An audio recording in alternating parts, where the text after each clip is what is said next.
Organisé depuis la première édition des Journées Femmes à l'honneur à Rombin, les dimanches matins sont généralement réservés à une marche pour appeler symboliquement à l'égalité entre les hommes et les femmes.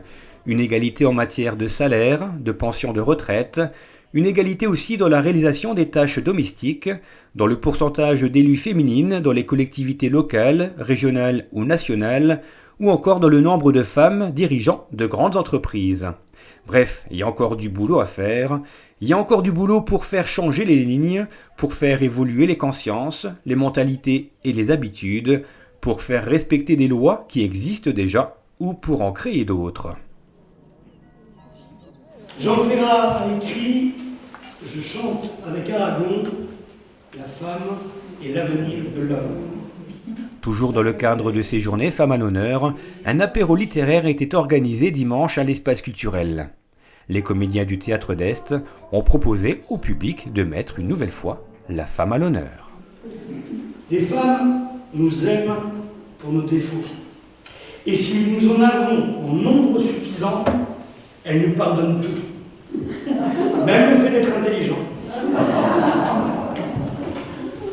Dites à une femme 2 ou 3 mots qu'elle ne comprenne pas.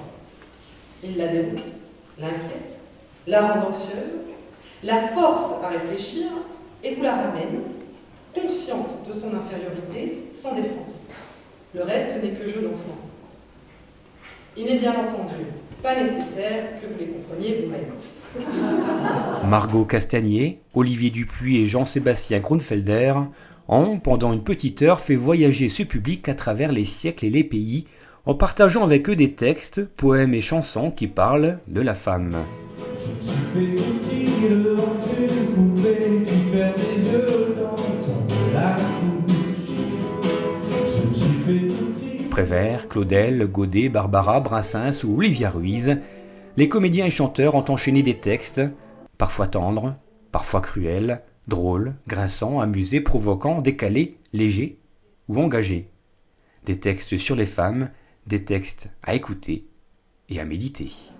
On compare souvent le mariage à une loterie. C'est faux? Parfois à la loterie on gagne.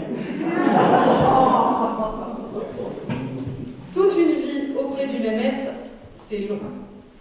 L'un des bienfaits du mariage est de nous faire sentir la douleur. Ce concept d'apéro littéraire a été apprécié par le public qui a su se laisser emporter par les comédiens du Théâtre d'Est. Voici une forme d'expression artistique originale ayant su capter des femmes et des hommes à l'expérience, au vécu et aux émotions différentes. Un apéro littéraire pour se divertir, certainement, mais aussi pour nous faire réfléchir, pour se questionner et donc pour se rencontrer. C'était bien l'objectif final de ce concept, avec cette fois un vrai apéro.